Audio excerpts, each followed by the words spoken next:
world of natural medicine, the herbal world, world of natural cures for disease remedies of the body. What I'm going to try to do is give you a kind of overview of the herbs and some of their actions and how to use them and what specific purposes what herb is used for. In herbal medicine, the science goes back to Egypt and goes before then even down to Sudan. We've found herbs in the tombs and the pyramids, such as fennel. We found licorice. Sandalwood was used to make King Solomon's temple. The herbs have an ancient history, but all that history is avoided in today's climate of herbal medicine. The whole field is controlled by the Europeans, and as you would have guessed, there are very few references made to Africa and African herbology, which founded the science of herbology amongst the Chinese, amongst the Japanese, amongst the Inca Indians, the Aztecs. This knowledge, this nutritional knowledge and herbal knowledge comes from Africa, and it's being translated by other cultures such as the Chinese and Japanese and given to the Europeans, and then from there we take it and try to bring it back to Africa so it can be most applicable to the African body, a body that's highly melanated and highly rhythmic.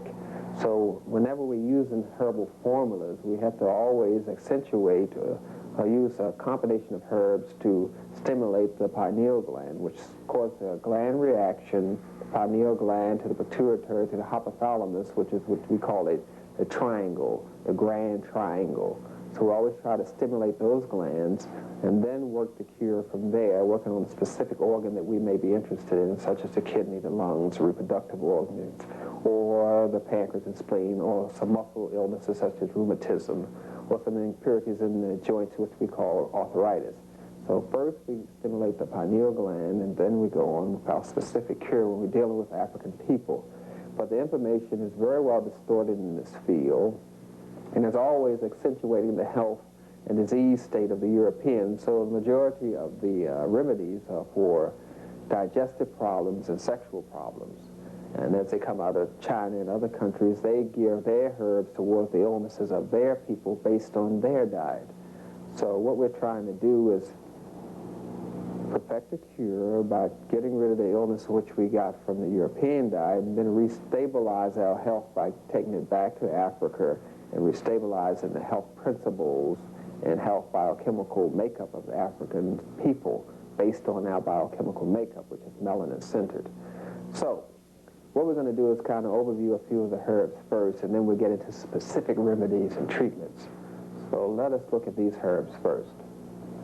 Yeah, this is a nice herb to use. This one is petty spurge. This herb here, as you can see. And what we're going to use on that herb is the shoots. Now the shoot is this part right here. It's the part where the root grows from and the stem grows from, the shoot. Almost similar to what you would call a root stock, such as yams is a root stock. I'll show that to you as we progress along. But nonetheless, petty spurge is used for purgatives, and it's helped to get out impurities in the system. We use the leaves as well as we call it the herbal part, the leaves and stems. And that's as a purgative, emetic, helps force impurities out the system. The other herb was used primarily for worms and fever. It's a herb named after an African man by the name of quassia. This is quassia, used for worms and fevers and rheumatism. And it's also good to get rid of addictions in the system, such as alcohol addiction and cravings for refined carbohydrates. This quassia, along with another supplement such as glutamic acid or glutamine and chromium, those three can be used to reduce cravings for alcohol, sugar, and those substances. Quassia, very good herb to use. Then we have the poison lettuce over here. The poison lettuce. Poison lettuce, the leaves as well as the stems, which those combinations is called the herb, the leaf and the stems. That milk is used from that. We squeeze that out and we use that for lungs, and we use that for the nervous system, and it also increases the lactation. This is for the lungs, and the yellow color kind of gives it away as to what part of the body it treats. Yellow is higher up in the color hierarchy, and it's the higher part of the body, so the lungs deal with fire and air, so we use this high color, yellow, which is close to the sun. That's poison lettuce. Then we have what is commonly called evening primrose, and it's usually used in an oil form. This is primrose. It's used for PMS, premenstrual syndromes. Evening primrose. It's also good for coughs, and it's astringent. It's good for the glands, such as the liver and the spleen, and it's good for depression, as I mentioned before, with PMS. That's primrose. Then we get into pravate. Let me see, where's pravate? Right here, the one with the white flowers and the nice colored berries, pravate. It's used for diarrhea, and since it's bitter, it works on the liver as well. There's also astringent. The bitterness gives it the astringent quality, and it's good for a mouthwash, helps get rid of plaque. Then we have the herb eyebright. Eyebright and bilberry are used for the eyes. It strengthens the eyes. It's used for any sort of eye inflammation or eye disease because it causes a more perfusion of blood to come to the eye and nourish it. This is eyebright, red eyebright, along with bilberry. They're very good herbs for inflammation, and also can be used for colds. Then we have, I'll let you see another herb that's quite beneficial. Let me go, I went the wrong way, excuse me. Now we're getting into the berries. Let me see if I can make that clear for you. That's about as clear as I can get there. Can you see over here, right here? This is known as black currants. Black currants are high in iron. They are high in iron, and there's a refrigerant. It helps cool the body, and it's used for the kidney, and it's used for gout and rheumatism because it helps flush out the impurities in the blood. That's black currant. Then we go to another berry right here, the rose hip. That's very popular, rose hip. Very popular for treating.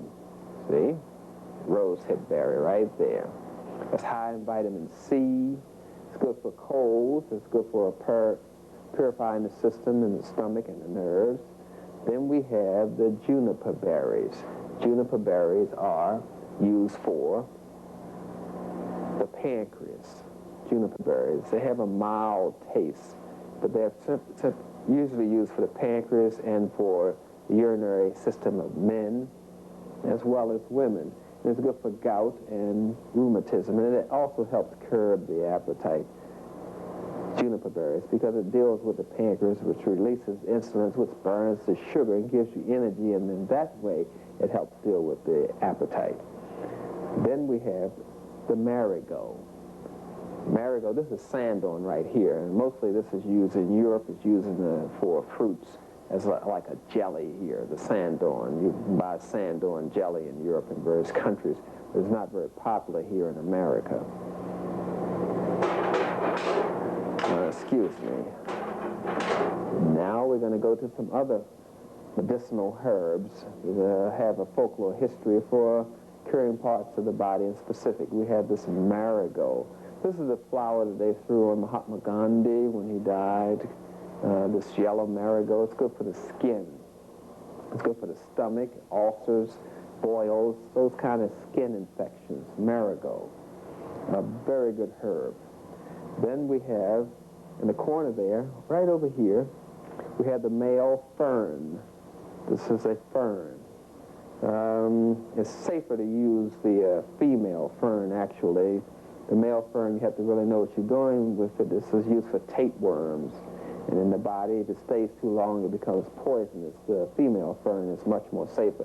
And the ferns, the largest one is usually the male, and usually the female, and the largest one is usually the one that we don't really want to use. We want to use the female one. It's maybe more easier to identify and use. So the fern is a good herb, but I wouldn't really recommend you using it unless you get it from a health food store. Don't try to pick it in the wild, that is.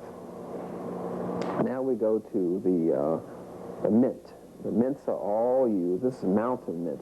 Mints are coolative for the body. They're used for digestion and used for the nervous system. This is mountain mint. Very good herb. Then we have Mezeron. This Mezeron is right here. Mezeron. Mezeron right here. This is a good herb. Very good and very good curative action. It's related to the petty spurge. I believe we showed that in a previous slide, which is usually called a wild pepper. And wild peppers are stimulants, and we usually use them for the skin and the respiratory system, and they also are irritants, especially the black peppers. But this is the petty spurge and Mezeron in that pepper family. Then we have mulberry right here. The mulberry is good for tapeworms. We usually use the juice from the leaf to get rid of fungus, which you call ringworms in the head. And we squeeze this juice to get rid of the fungus infection called ringworms. We also squeeze the juice of the grape leaves to help purify the eyes. There's a leaf treatment system in the herbal medicinal herbs. They use leaf treatment system. You use flowers, you use roots, you use the root stock, various parts of the plant. And there are various systems that we go into when we're combining. But we'll get into that when we go a little further. Then we have the moss herb, or marsh tea, or swamp tea. It's good for colds. Remember those higher colors such as white, yellow, and orange are usually high above in the system of the body where you have the lungs. So this is used for colds, rheumatism, gout, and that sort of illnesses that attack the body, as the Europeans would say. And we have the manna tree, which has been used in Christian time to make manna bread. Manna. It's a combination of seeds, and this herb gets its name from that. But it's not necessarily the one that's used to make manna bread. Manna bread is any combination of seeds, but this was principally one of the ingredients in former times.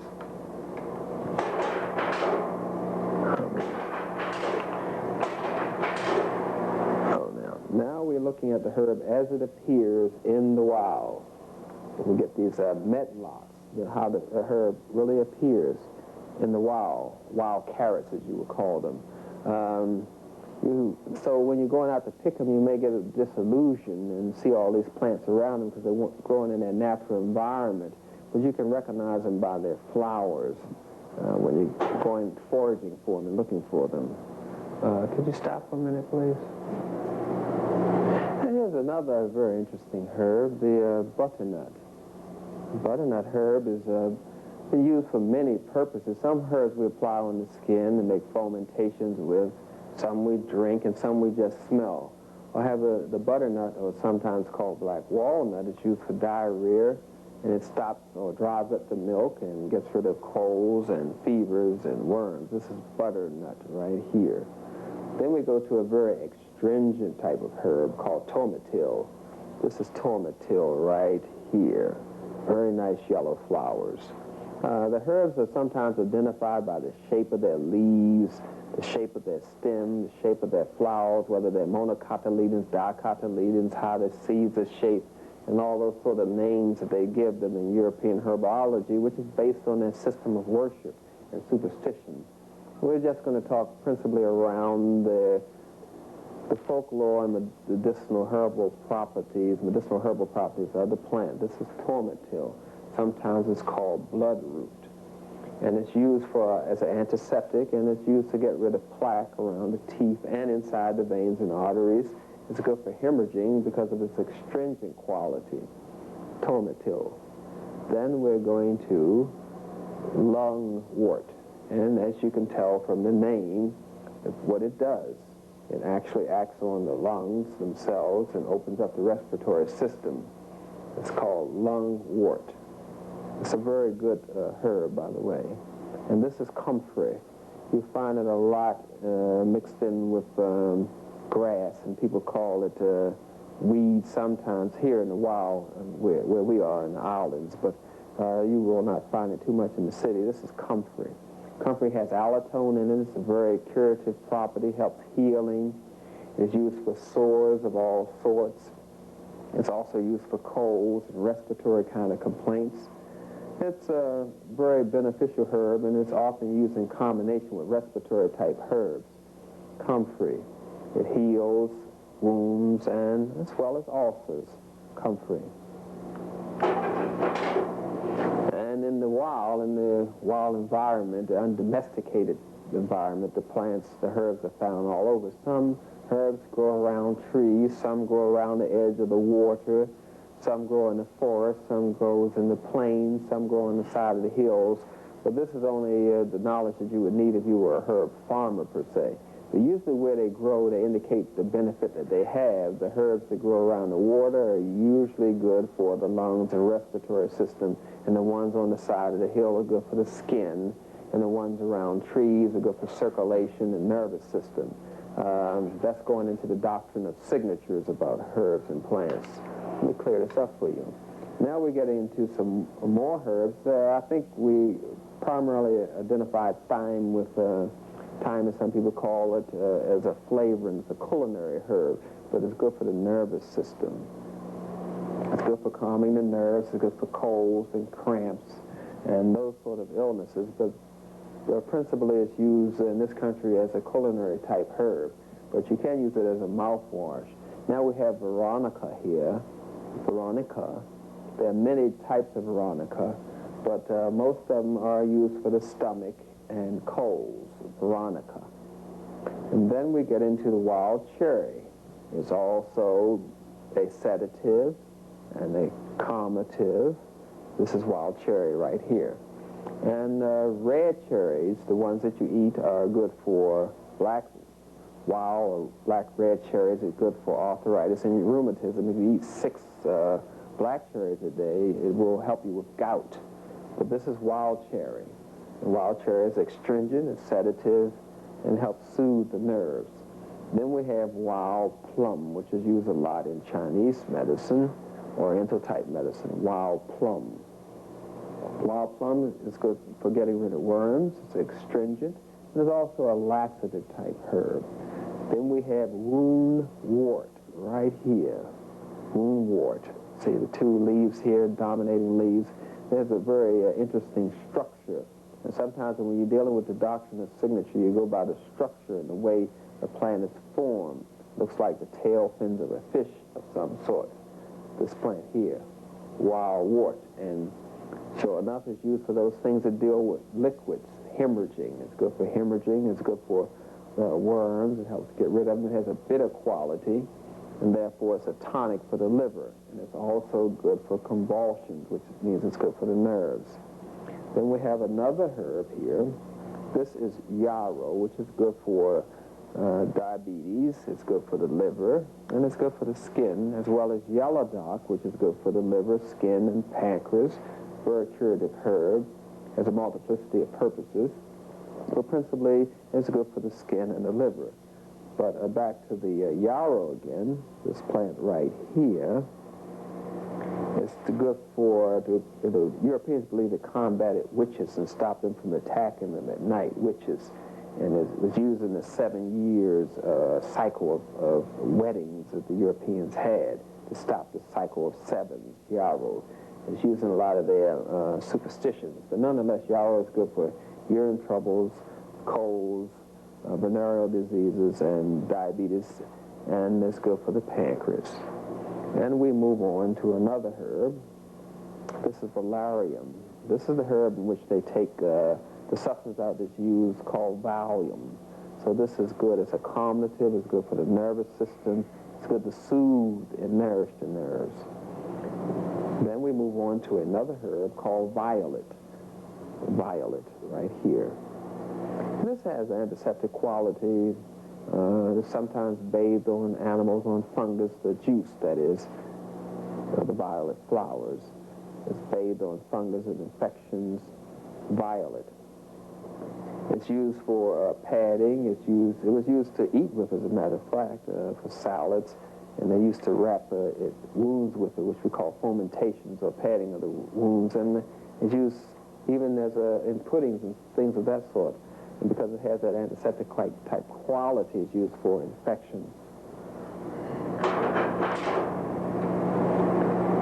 Now we have some other herbs, as they are in the wild, in their natural environment.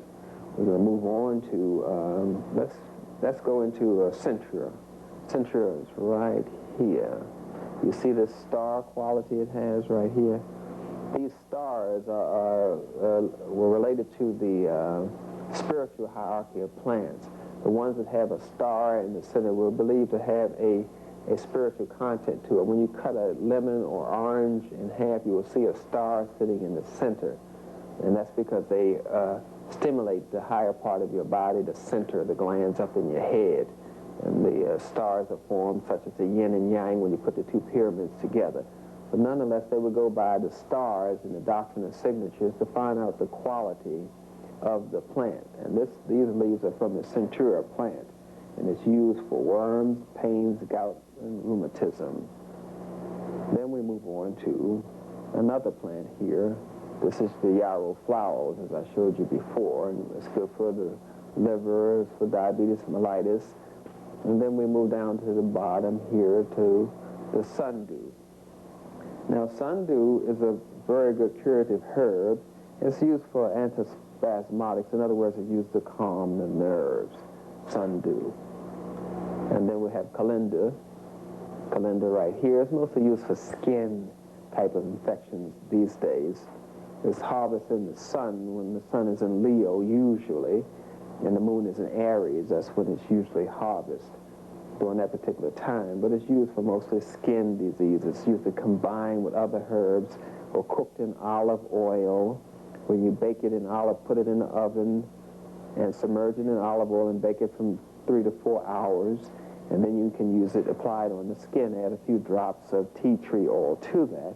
Then you have a nice skin oil, the soothing and antiseptic, and gets rid of infections of sorts that appear on the skin. This is how the plants appear in the wild, and they can kind of mystify you again, as I said.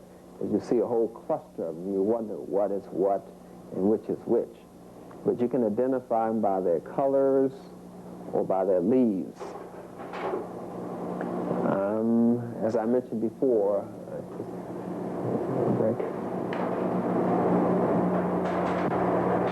this is another herb. This is how it appears in the wild. This is burdock.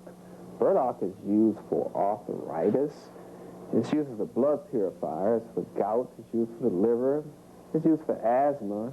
And externally, you can apply it as you make a tea out of it, or infusion, or you simmer it, and you can apply it, the leaves of the burdock, making a tea out of it, to acne and syphilis type of ailments.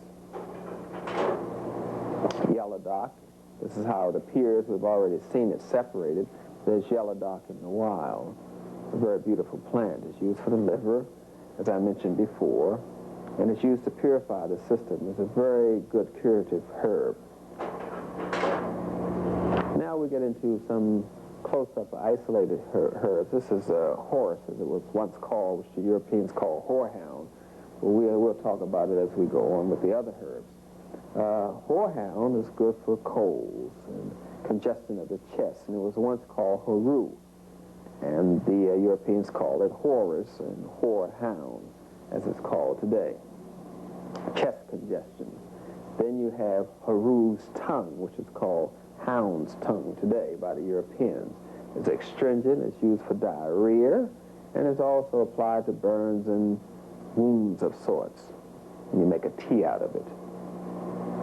Then you have henbane, and of course we have the hen and the chicken, which is the name for this, being the hen, and that's the chicken. These herbs have these kind of names that kind of can confuse you coming out of European mythology, but the curative properties are still in them. The henbane is over here. It's principally substituted for opium. It has the same kind of effect that opium has without that kind of stupor that opium produces. It doesn't have the narcotic stupor, but it's in the same family. And it's used as a substitute for opium, which is used for pain and to soothe the nerves and things of that sort. This plant is poisonous to chickens, by the way, and pigs. So the Europeans didn't particularly like it. But nonetheless, it is a substitute for opium. And hen in the chicken is used for liver, and it purifies the blood as well. This is colt's foot. Colt's foot. Colt's foot and hare's foot clover. We have the what we call red clover and white clover. This is what you would call a clover. but it's hare's foot, the rabbit's foot clover. But we'll go back to the colt's foot, which is used for respiratory type of illnesses, open up your lungs and oxygenate your system. And it's also an astringent. Then we get to this trinity, which is called hare's foot, the trinity concept. The sun, the moon, and the earth is represented by the trinity. And clover is a blood purifier. It's used for colds. It's a diuretic and is applied to gout and rheumatism type conditions in the body. Then we go to the sage. Sage is used to help get rid of gray hair. It's used to soothe the nerves, dry up the mammalian glands. That means get rid of the milk. It's used to reduce sweating. It's used for mucus congestion, and it's used often to gargle with when someone has tonsillitis. Then we go to St. John's wort. St. John's wort, that's the herb. That means the flower and the stems and the leaves are used. And that's what we call a herb. It's good to curb bedwetting. It's good for insomnia, cramps, and the uterine conditions, cramping of the uterus. And you can put this in the oil, bake it in the oven for 3 to 4 hours, and apply it to wounds and bruises. St. John's wort.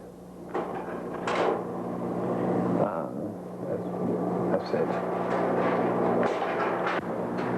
Yeah, some herbs' properties are released better when you simmer them, and some herbs' properties are released better when you steep them. Usually how we differentiate what to steep and what to simmer is by the leaves and flowers. We usually steep the leaves and flowers. That is, you boil the water, and then you turn the heat off and put the herb in, the leaf or flower in, and leave it in the water from 20 to 30 minutes, based on whether it's a leaf or flower, and the curative properties, how well they are locked into the leaf. So we usually steep the leaves and flowers, whereas when we get to a root, we simmer those. The best way to do that is to boil the water first and then turn the heat down, the gas or electric down to the lowest point, and put the herb in and let it simmer in that water for about 30 minutes.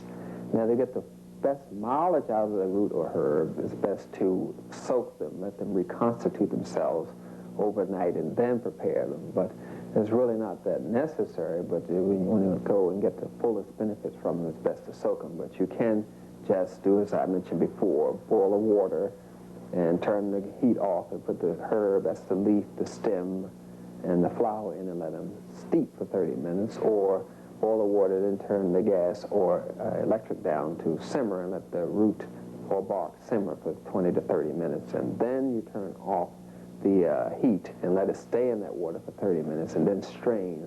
The important thing to do when you're straining is to strain the herb while it's still warm, because it's going to still release the liquid from the plant. But if you wait till the herb gets cool, then the herb or the root or the bark or the flower is going to reabsorb the nutrients that you're trying to get out of the plant.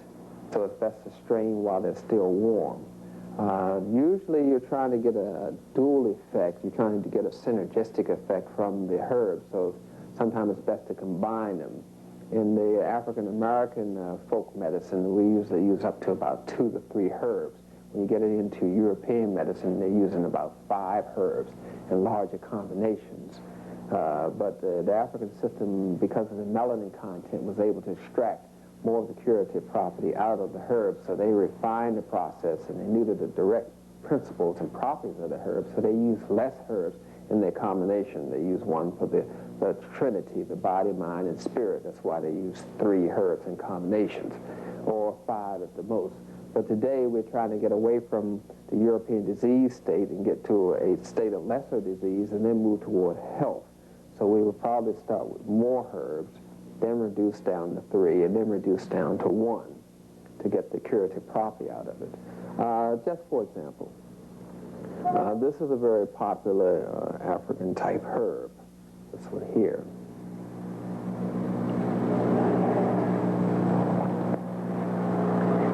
This is known as cayenne or capsicum, which is called red pepper. It's a bell pepper. It's not really like the red pepper you find in the store. This is about 10 times hotter, at least. And what it does is it stimulates. It's used as a stimulant. It helps liquefy the system or thin the blood. It's a driving kind of agent, and it's used, a little bit is used in combination with other herbs. You may not use a lot of it, but you'll use a little, a pinch, to help stimulate the action of the herbs you're using. So it's very good in a combination formula or singularly. We use this cayenne along with a very popular herb that you've seen before, cayenne and garlic. And both of these herbs are synergistic, and when you combine them together, they're good for arthritis. They're also good for high blood pressure. And they help thin the blood. With someone suffering from clots and things of that sort, they may want to use cayenne and garlic, especially for high blood pressure. Very good combination. For social reasons, some people may not want to use garlic, and they have deodorized garlic, because what you're after is the allicin in the garlic, and that's the principal ingredient in the garlic itself. So they're using combination. Then we have a herb such as alum root. You can see it's white. It's a white crystallized substance, as you can see. These are alum root crystals, and it's astringent. And some people brush their teeth with it for bleeding gums, which they call pyorrhea. If you want to stop bleeding, such as hemorrhaging of the uterus, or bleeding on the skin itself, you apply alum to it. It's a very strong astringent. It will tighten up the pores and shut down the arteries and stop it from bleeding. So you can apply this directly into an open wound to stop the profuse bleeding. Alum root, along with such things as cayenne and garlic, is very good in the rural area for someone who may get bitten by a pig or something of that sort, because it stops the bleeding, and the garlic is an antibiotic. The garlic herb itself is an antibiotic, and it's used to get rid of infections. So you combine the alum root with the cayenne and put it on a pig bite to help a person with that sort of wound or injury. Well, sometimes it's good to see the herbs in their natural environment. So we're going to look at some of the herbs, how they appear. But the majority of people in the city, in the urban area, are going to come into contact with the herbs as they're presented here. That's why I'm showing them to you, so you know how they look when you go to buy them. But I'm going to show them to you in their natural setting. Yes, this herb is burdock, as I showed you before. It is used for arthritis and rheumatism. And it's a blood purifier. It's also used for skin diseases. It helps the skin to heal itself, so it's used for rashes and things of that sort. Burdock root. Then we go to wild American white willow bark. White willow bark is used for headaches. It has a precursor for acetylsalicylic acid, and it's used for headaches and pain without giving you that kind of a sleeping and sedative type of effect. So it's used for headaches, and it's used for people with arthritic type pain or muscle type pain. White willow bark. Then we get into the wild African devil's claw root tuber. This is used for arthritis conditions. It was believed that wherever the devil walked, he left his footprint, his claw print, and be able to pull out the evil forces that the devil left.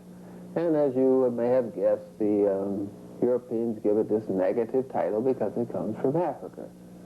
Wild African devil's claw root. But it's a very curative plant, and it has that ability to also stimulate the pineal gland because of the high color content, pigment of it. Pigment goes to pigment, like goes to like, in the system that supposedly John Heinemann introduced to the world, which comes out of Africa. So it stimulates the pineal gland as well as gets rid of those impurities. Then we go to the wild Appalachian black cohosh root, which has the estrogen in it. This is good for arthritis, rheumatism, colds. It's good to balance the estrogen level in females. Black cohosh. Now we go over here to marshmallow, which people call marshmallow, because they like to call it marshmallow, but it's marshmallow root. And it is good as a soothing type of herb. It helps collect impurities that may be released by another herb, such as garlic or golden seal. The impurities get released, but they have to be transported out the body. So marshmallow helps do that. So it's good for colds, transporting the mucus out of the lungs, and it's good for soothing the digestive tract. And then we move on to echinacea. Echinacea root is used to help cleanse the lymphatic system. And you can see from the color hierarchy that it also stimulates the pineal gland. It works in concert with that and the cerebrospinal fluid and helps milk glands. And it's good for virus infection. It's one of those main herbs that are used in immune formulas today for people that have AIDS. They usually use echinacea, golden seal, and portiaco along with chaparral and red clover for cancer and AIDS and severe illnesses. Echinacea, antiviral type of plant, good for the lymphatic system. And tea is used as a stimulant. It's one of those Chinese type herbs, but we have many similar herbs in America for tea. And here is portiaco, as I mentioned before, which is a South American type of bark that is used for infections, fungus infections, such as yeast and ringworm, as you call it, and athlete's foot. And it's a blood purifier. Then we have slippery elm bark, which is used for soothing the uterus, and it's used in a lot of douche formulas. It's also good for colds because it causes a type of mucus, and it helps carry other herbs, helps them bond together. So you mix them with formulas when you're trying to bond some herbs together and keep them floating in the fluid to effect a cure. So it's a combination with other herbs, not for its curative properties, but because it helps form a little gel that carries the herbs and bond it better in the system, slippery elm. Now we have licorice, which has estrogen in it, which is good for digestion, it's good for colds, and it's good for cleaning the plaque away from the teeth. Licorice root helps stimulate the appetite and helps metabolize carbohydrates as well. White oak bark is a good astringent type herb, and it's used for that property. It's used for colds, it's used for flu, and help to get infections out of the skin, white oak bark. Then we go to butcher's broom root, which is good for getting the milk, help lactation, that sort of thing.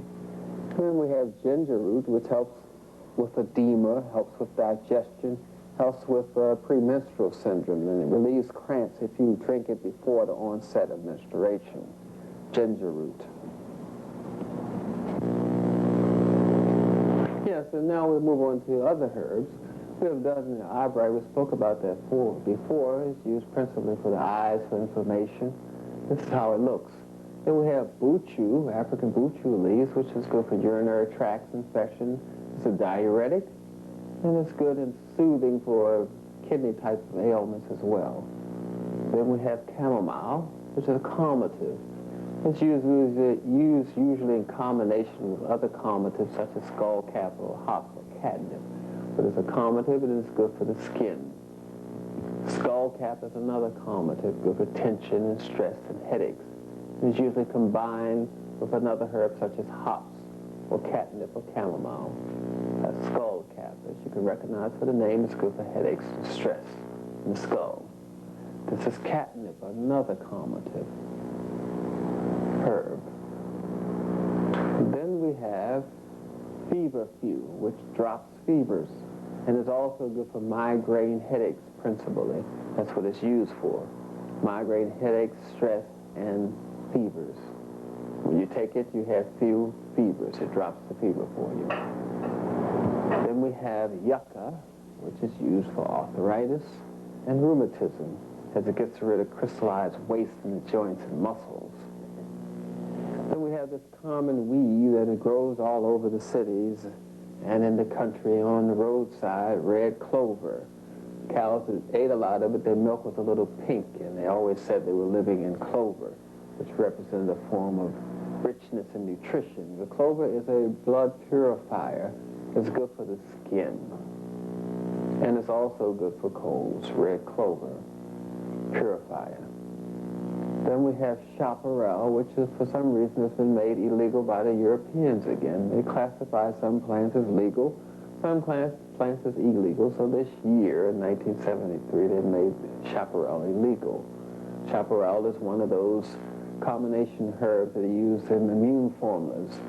Chaparral is good for purifying the blood. It's good for arthritis and rheumatism and skin infections, and also sorts of diseases. It's a good herb to use, but of course it is illegal now. Then we have blessed thistle, which is used for the hormone level in women. It's used for colds, and the thistle refers to the clitoris. Nonetheless, the clitoris was called blessed, and that's where this term comes from, the blessed thistle. And it's used for female sorts of ailments. Then we move on to alfalfa, which it has a lot of vitamins and minerals. It is just used for its vitamin and minerals contents and to nourish the system. It has vitamin A, vitamin K, the iron, and it is highly nutritious. It's used in the vitamin and mineral combinations. And it can be combined with most other herbs to give you the nutrients you need in your formula. Then you have gotu kola, which is used for the brain. It's increased the memory, and it's good to give tissue perfusion for the prostate as well. And it's good as an energizer along with ephedra. You use gotu kola, damiana, and sarsaparilla that generates the nature of the male systems coupled with ginseng. Gotu kola for the memory.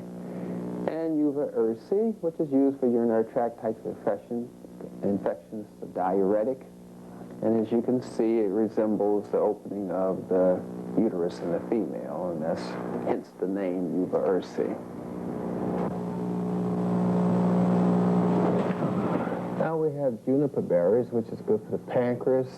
It's also good for the urinary tract, juniper berries. It's commonly used for male kind of complaints with the prostate and things of that sort, but it is good for the urinary system. Then we have ginkgo, which gives a lot of nourishment to the brain and helps the memory, and it's good for spiritual things. But it's also good for colds, severe colds, asthma, respiratory kind of complaints. It's used to combine with another herb, ginkgo and mullein and lobelia. Those sort of things are used for respiratory complaints. But this is one of the stronger ones for congestion of the lungs and asthma, ginkgo. The red raspberry is primarily used by females to strengthen the uterus. It's also used for diabetes mellitus. And it's also used to help with the lactation. And it's a good herb, and it's used primarily with women that are pregnant because it strengthens the uterus, and it also strengthens the arteries, so it can be used with any sort of weakness of the tissue, red raspberry. Then we have fenugreek. Fenugreek is a mucus kind of herb, which is good for digestion, helps wash out impurities in the system. It has choline in it, which breaks down fat. And we have black walnut hulls, which are used for fungus infections and bacterial infections and skin diseases. And it's also good to get rid of worms with black walnut. And fennel is good for weight loss because it helps with digestion. It's also good for edema, swellings. It's good for sores, to make a fomentation of it and put it directly on sores. It's good for a wash for wounds, fennel. And garlic, which has antibiotic characteristics, is used for infections, it's used for colds. It has a high vitamin C content. It's used to help drop high blood pressure in combination with cayenne, garlic and cayenne for high blood pressure. Cayenne is a blood thinner. It helps with digestion. It's a stimulant. And this used in combination with many formulas to help boost them. And we have hawthorn berries, which is good for the heart. It helps strengthen the heart and bring a lot of nourishment to the heart. So it's used for heart ailments, racing heart, fibrillations, and heart malfunctions, hawthorn berries. It's also used for the prostate, too. Psyllium seeds is mostly a bulking agent. And some people take that before they eat a meal to give them a full feeling. It helps wash out the colon, small intestines, because it's a bulking agent, and it gets kind of slimy in the system. But you have to drink plenty of water when you take psyllium seeds for that purpose. Cassandra is mostly a stimulant type of herb, and it's used for the blood as well. Even primrose is used for the nerves, and primarily for PMS these days. Guar gum helps to slow down the burning of sugar and can be sprinkled on food to help reduce the effect of hypoglycemia and a weak pancreas, guar gum. These are how the herbs look, but most of the time when you see them in the herb stores, they're in the jars and in the form in which I'm going to show you. So they'll be more familiar to you that way. Now see, the herbs are prepared thusly. You usually use a standard type of measurement of 1 teaspoon to a cup of water. 1 teaspoon of herb to a cup of water. In the case of flowers, you may use a palm, which can fit in your palm, to a cup of water. And you always add an extra glass for the pot, for the amount of herbs that can evaporate, or the amount of fluid that's reabsorbed by the dried herb itself. So you add a glass of water to the pot, or 2 glasses of water to the pot according to the size. 1 glass, 2 glasses, or 3 glasses of water to the pot, because that amount of herb is reabsorbed or lost in evaporation. I mean water, that is. So the standard measurement is 1 teaspoon to a cup of water of herbs, of roots, and so forth. And we try to use them in combination. We want to get rid of the impurities, destroy the impurities, and flush them out of the system.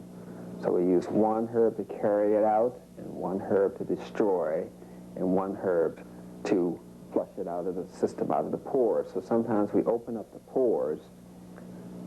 Say, for instance, let me give you an example. We have someone with a respiratory problem, which is caused a lot in the cities. So we have a respiratory problem. We know that according to traditional folklore, this herb here, which is called mullein, is good for respiratory complaints. It helps nourish and strengthen the lungs and the sinuses.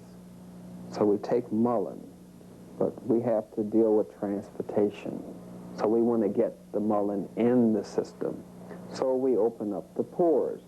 So we have mullein as our principal ingredient. So we're going to use 3 parts mullein, because that is our principal curative ingredient. And now we want to get it in the system. So what are we going to do? We're going to use hyssop. Hyssop will get it into the system pores. It opens up the pores, you see. Hyssop. So we use the 3 parts of our curative herb, and we use a 1 part of hyssop to get it into the system. Now we want to flush it out. Now we can get something that's very mucus forming to flush it out, or we can get something that's going to liquefy it to flush it out. Now let's say we want to liquefy it some. We want to use something that will help digest it or break it down, and that would be fennel. And so we pick fennel. So we're using 3 part mullein, 2 part fennel, and 1 part hyssop in that formula. We're just going to use the 3-2-1 combination, because now we're going into the process of combining the herbs using 3. And that we can use for the lungs. Now suppose someone has a severe lung problem. Now, we know that we're dealing with African people, so now we're going to go to ginkgo.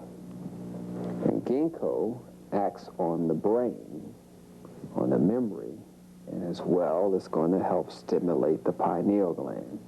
So now we're going to use ginkgo, which is good for severe colds and asthma and respiratory type of complaints. So ginkgo is now going to be our primary healing herb, ginkgo. So we're going to take ginkgo, we're going to combine it with another herb that's good for the respiratory system, and it's also good for purifying the blood. That means it gets rid of impurities, remember? We're going to help break down the waste. So now we're going to use ginkgo and red clover. So we're using 3 part ginkgo, 2 part red clover. The ginkgo is getting it out of the pores. The red clover is also getting it out of the pores and destroying it because it purifies the blood. So we have 3 part ginkgo, 2 part red clover, and we follow up with another respiratory type of herb. In this case, it's going to be lobelia. Lobelia. We're going to use 1 part lobelia. Lobelia has a tendency to make people feel a little nausea may cause vomiting, so we don't use very much of this. It's used in severe cases of asthma. The tincture is used for children to drop it under their tongue in severe cases of asthma and respiratory kind of conditions. So lobelia is very beneficial in the tincture and extract form. But we're going to use it just for a severe cold or respiratory type of complaint, congestion in the chest. So we're using the ginkgo, and we're going to use the red clover and lobelia. 3 parts ginkgo, 2 parts red clover, 1 part lobelia.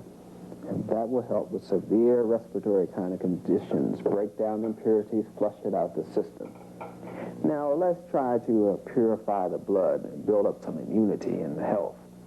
Now we know we have to stimulate the pineal gland in some way. We know ginkgo does it. These 2 herbs themselves increase the flow of blood to the brain and is good for the memory. So we know these 2 do that, ginkgo and gotu-kola.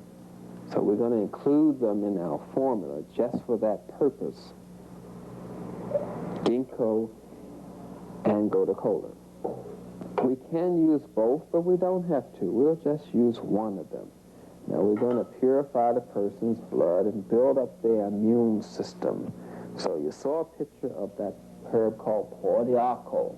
This is how it looks in the herb stores, and we grind it up in the herb stores and put it in tablet forms and make pills out of it.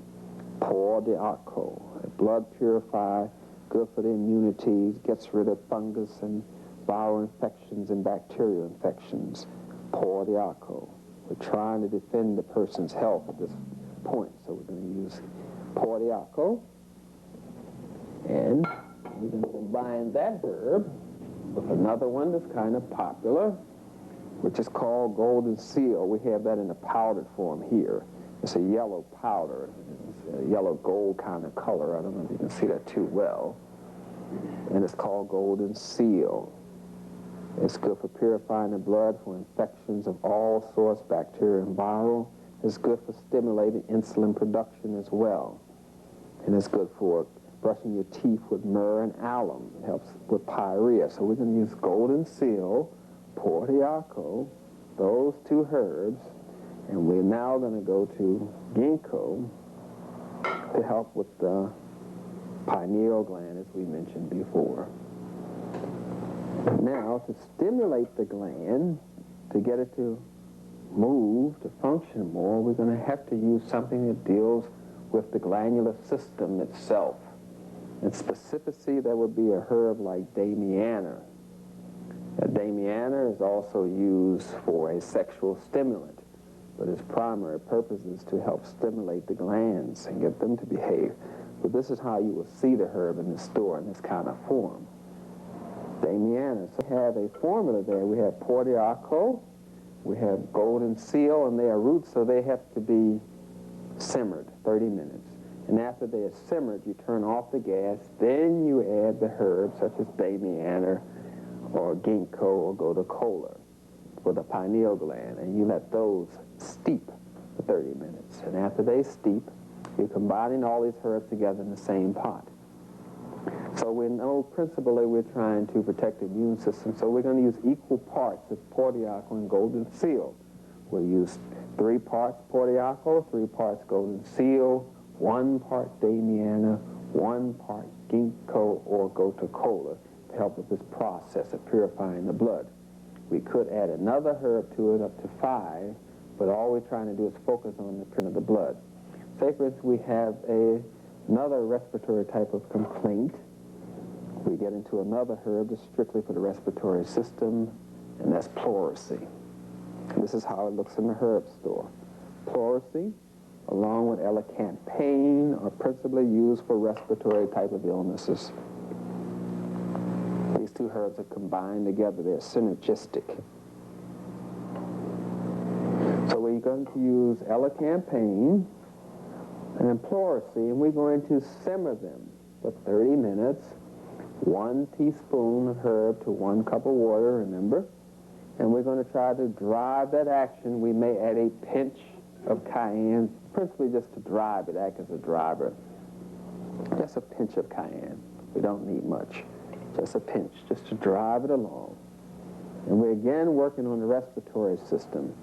We're again doing that. And we want to get to the glands Again, we're going to use either the ginkgo or the gotu-kola to get the tissue perfusion to the brain, and we're going to use a stimulator for the glands, as I mentioned before, Damiana, blessed thistle. They stimulate the glands. Now we get to the female system. This is a very popular herb. This is dung qua. Dung qua helps to balance the hormone level, and it's used for PMS. It's used for PMS primarily, but it's also used for menopause. It's good for all kinds of glandular disturbances, as well as another herb called black cohosh, which you saw in one of the pictures earlier, black cohosh. They both balance the female system, except black cohosh has a multiplicity of functions. This is primarily used for the estrogen level, PMS, and menopause, and for teenagers going into puberty, which will be a rites of passage type of herb. Dung qua, or black cohosh, in combination with blue cohosh. When you have teenage girls going into puberty, you have to balance their hormone level, and that's why you go to these herbs such as dung qua, black and blue cohosh, blessed thistle, and damiana. In the case of boys, you want to stimulate their hormone level, so you would use something like sarsaparilla for a boy going into puberty. Sarsaparilla, along with a blessed thistle, will help with the hormone level of the male. Sometimes they use a stronger combination of sarsaparilla and damiana, but we have to use gotu-kola as well in this formula to help with the boy going into puberty, to help his hormone level become balanced. The thing about sarsaparilla, I might add, is usually used in combination with sassafras.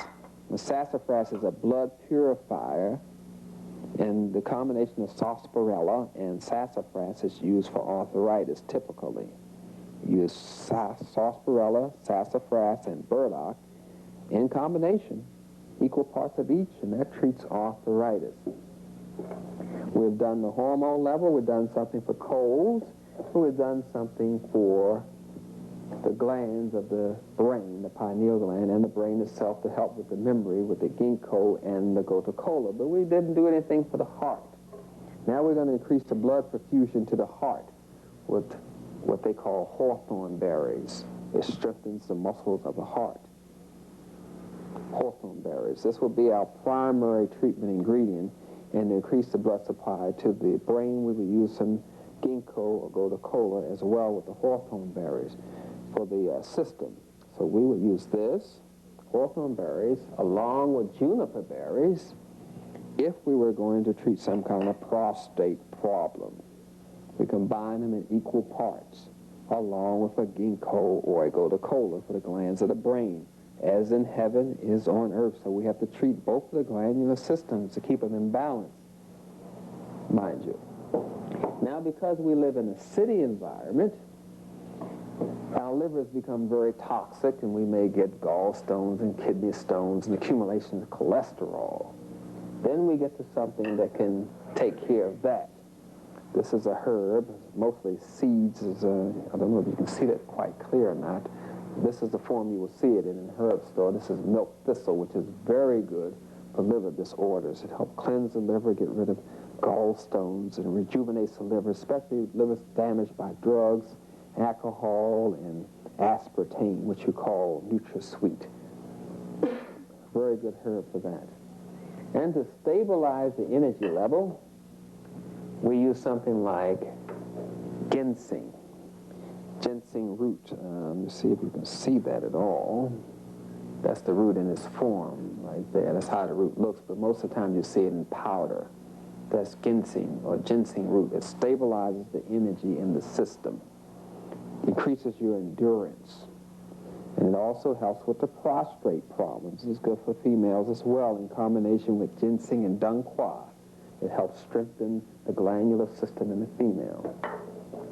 To get rid of excess fluid and those premenstrual syndromes, we pointed to the ginger that was growing, but this is the form you will see it in the herb store. This is ginger for bloating around menstruation time, and for edema of the legs, swelling of the feet, and And legs, you can soak in ginger, make a ginger tea and soak your feet in it. It gets rid of edema and helps with headaches.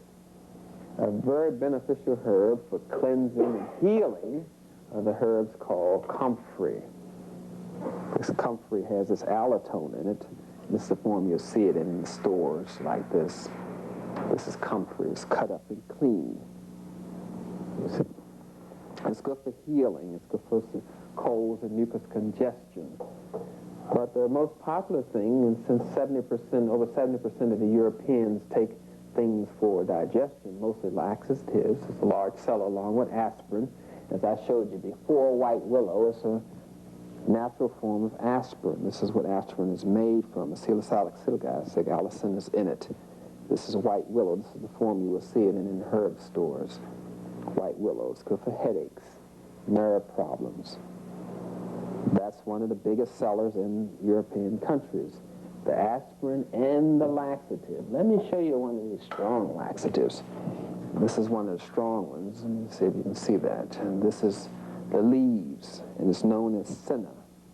Senna is a laxative. You may need about 3 of these to move you. Some people make the tea stronger, but laxatives work by irritating the colon. And the body tries to get rid of the irritant, and in the process of getting rid of the irritant, it gets rid of the constipation condition. Senna, that's a strong laxative. Then we have the mild laxatives, such as Cascara sagrada. This is Cascara sagrada. It's a mild laxative, but it still works by irritating the system. And sometimes you have to soothe the laxative by combining it with ginger so it won't gripe your stomach. So we use ginger or we use fennel to soothe the laxative effect. And I showed you fennel earlier. Then we have the hops. This is the one that the Europeans make the beer out of. This plant here called hops. It's good for the nervous system. It's very soothing. Hops.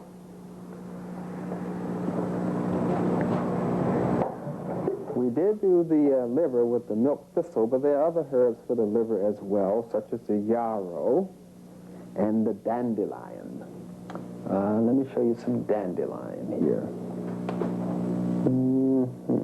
Here is dandelion leaves, and then we have dandelion root.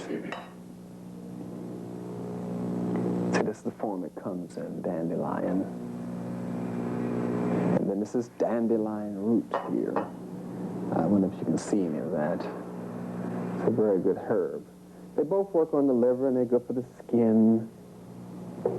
And dandelion, along with chickweed, is good for curbing the appetite. So we use dandelion and chickweed in combination with a nutritive herb, as I pointed out before. One that's loaded with vitamins and minerals, that is alfalfa. It's good in combination with weight loss formulas. You use chickweed, dandelion, and alfalfa in equal parts. And remember, use 1 teaspoon to a cup of water. Quite beneficial. Alfalfa.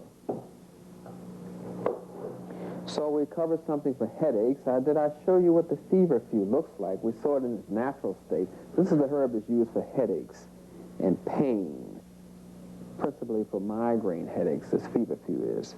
So we will combine, say, feverfew with white willow, and that's the herbs we would use for the pain that goes along with the condition known as arthritis and rheumatism, without giving the sedative effect, because you can soothe the nerves with hops and skullcap, but it helps you relax, and it may put you to sleep as well.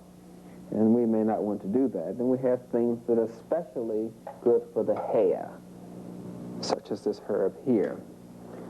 This one is called nettle. And this is good for the hair. This is nettle. Nettle and rosemary are traditionally used for the hair. So we did the liver, we did the juniper berries, which you know is good for the pancreas, and we did the heart, and we did things that are good for the brain. This is juniper berry, which is good for the pancreas and the urinary tract. These are berries, juniper berries. So we did something for constipation, the urinary tract, and specifically the yuba ursi, as you saw in the picture. This is how it looks in the herb stores. This is used for burning of urine and urinary tract infections and things of that sort.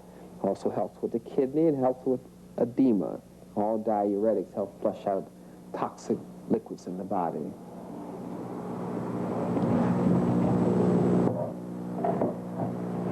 So we use these herbs in combination, and this is how they're presented to you in the store. And we have one more here that's very good for flushing out waste, as I mentioned before. This is Irish moss, which gets very mucus in the body and helps carry out toxins and waste. And it's also soothing to the digestive system. And the famous eucalyptus tree, which makes this respiratory type herb. Eucalyptus is used for colds. It's quite popular in commercial remedies. This is the actual eucalyptus itself. And it's good as an aromatic to inhale, to open up the nasal passage. Sometimes the Europeans in their formulas, they use another herb for asthma and respiratory complaints known as ephedra. It's also good for weight loss because it speeds up the system, and in that process it speeds up the burning of energy, and therefore it liquefies things. And it's used for asthma and respiratory type complaints and helps to speed up the system. So along with ephedra and damiana and gotu-kola, those things are used for the reproductive system in principle. And the herbs come in liquid forms, they come in capsules, and some people prefer to get them in the loose form so they can see what they're getting and see how to make it. And they feel as though they put some more in contact with nature to actually touch it and be a part of the curative process. And it's also cheaper to buy the herbs in bulk form. And you can make up to a gallon of herbs and store it in the refrigerator in a brown jar. And if you don't have a brown jar, you can use a brown paper bag and make a week's supply of herbs and take a glass or two every day to help cure whatever illness you're working on, be it the pancreas, the liver, your digestive system, your hormone level, your lungs, your hair, your skin with the burdock and the chickweed, which works on the skin, and your digestive system or high blood pressure. You use the cayenne and garlic, as I mentioned, and also nettle and hyssop help to drop the blood pressure and normalize it for you. So the world of being in control of yourself and understanding the herbs is made quite easy for us today, because the herbs are manufactured by big herb farmers that are Europeans, and they tend to not focus on the combinations that African people need. Those combinations help stimulate the pineal gland and stimulate the melanin production to give a little more blood to the brain, such as gotu-kola, and of course ginkgo, and things that stimulate glands, echinacea, which helps clean the glands, and damiana and blessed thistle and sarsaparilla, those type of herbs that work specifically on the glands. And then we have specific herbs for the female, such as dunquois, that works on their glandular system, which should be used during the rites of passage of teenage girls, as well as the sarsaparilla, damiana, and gotu-kola for rites of passages for the boys. These herbs help to normalize the body, and they get rid of anything that stops the body from being in homeostasis and balance. That's what they principally do. They go to the organ that is in need of them. They don't go where they're not needed. They only go where they're needed. Synthetic drugs go all over the body. They go to healthy cells, they go to sick cells. And when they go to healthy cells, they call it the side effect of the drug. But only when you go to nature do you get specific reactions. The hawthorn berry is going to specifically work on the heart. The juniper berry is going to work on the pancreas. It's going to work on your blood sugar level, because these plants are alive and they work well with live people, whereas the allopathic system, which you call the medical doctor, works on synthetic medicines that are dead, and they kind of deaden your system and takes away the electromagnetic aura from the 12 melanin centers in your brain and in your colon and in your chakra, which is a highly concentrated areas of melanin, which they call chakras and chi forces. And these add to the energy of your body, help to stimulate it, whereas allopathic medicine drains energy from your body and goes to another secondary illness, which you have to treat either now or later in the cyclical formation of the illnesses. Some illnesses show up every 2 years, the waste builds up and then it comes out, and you think it's a new illness when it's the same illness trying to purge itself out of your system. So these herbs work in harmony with the body and the cyclical nature and help cleanse the body. I hope this is introduction to herbal medicine has helped you on your way to achieving some degree of health, knowing that we're not coming from a state of disease, we're coming from a state of health. And we came into disease when we came in contact with the European, and we're trying to free ourselves from those disease and come back to our health. If we follow the European system of medicine, we're going from one disease to another disease, degenerating our system, decreasing the proficiency of our glandular system, actually weakening the immunity in the body altogether, and also destroying the activity of the pineal gland by taking these synthetic things. We need to go closer to nature to preserve our bodies closer to nature. Because once you destroy the body, you have no other place to live. You can't move and leave a bad body. You have to stay in the body you have created with ill health. So where else can you go but in your body? So if you want to stay in this living temple of God, you must go to God's curative herbs. God made a herb for every illness known to man. This is what our ancestors believed and followed, and this is what brought our civilization up to its height. And this is what kept us as the most powerful people on this planet.